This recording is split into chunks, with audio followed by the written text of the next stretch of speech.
I'm a lifestyle, health and performance coach, and I want to help you live your life in magic.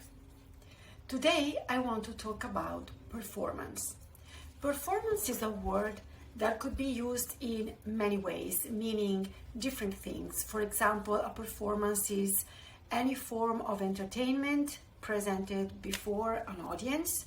Think of a singer or an actor on stage.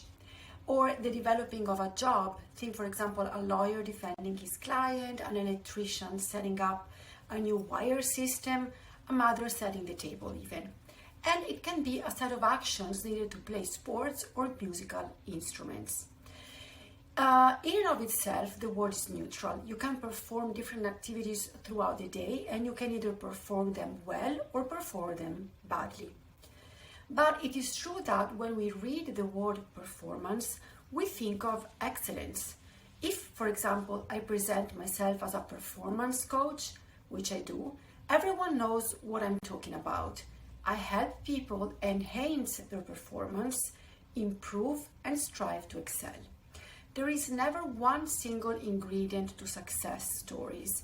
When I read about top performers of all sorts, like athletes, managers, astronauts, explorers, for example, I realize that their extraordinary accomplishments were always the outcome of a series of actions, thoughts, happenings, and combinations that all worked in unison to bring that person where he or she later landed.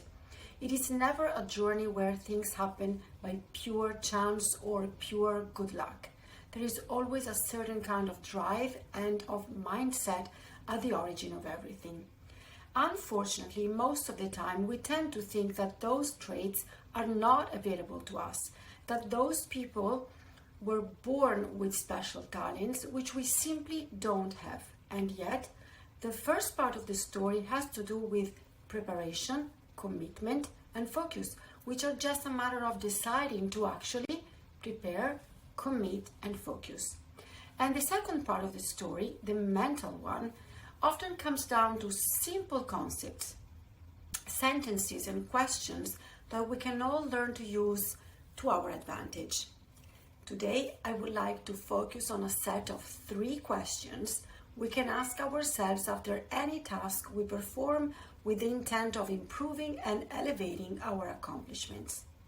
Question 1, what went well? Question 2, what could have been improved? And question 3, how can we improve it? Before I go a little deeper on the topic, I encourage those of you who have children to teach them to ask themselves these 3 questions, borrowed from mental strength techniques to boost sport performances, that are actually useful to boost everyday life in so many ways. If our children learn to think this way from the start, which means as soon as possible, they will have a new mental asset to draw from in their journey throughout life. The first question, what went well, represents a shift in the way we see our performance.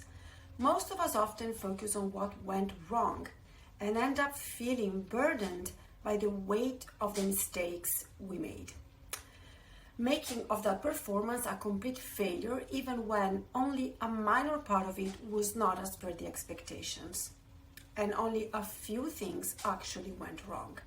This is very common in sport, but it can be noticed in many other life situations such as relationships and professional environments.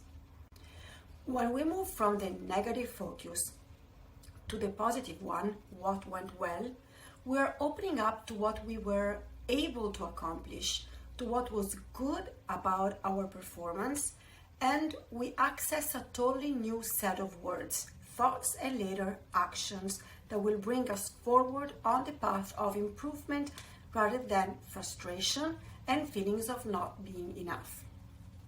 The second question, what could have gone better, does bring the negatives in the picture, but again, we address them in the positive. We focus on the opportunity to improve. We feel the frustration, but we immediately after open up to the idea that whatever went wrong can be improved. We open a door and we don't feel stuck in the problem. With this way of thinking, Any mistake becomes a new opportunity to better ourselves as soon as the situation presents itself again. Yet this is not enough. Without a plan on how to avoid that mistake, we most likely will repeat it. We need to see what could have been better and then ask ourselves, how can we improve on that specific action? What skill do I need? What topic shall I study? What do I need to practice on? We can also take a step further and actually plan out when are we going to do that, how often, for how long, and when are we going to test ourselves out next to see if things go better. I encourage everyone to try this set of questions. What went well? What could have gone better? How can I make it happen? How can I improve it? As often as possible, and refer to all sorts of environments.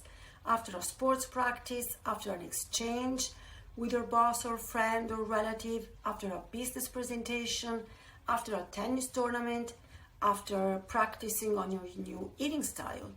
The more you and your children use these 3 questions, the more they will automatically rise in your head every time you self-assess yourself on anything you do, which is something we all constantly do, assessing ourselves, sometimes even without being aware of it.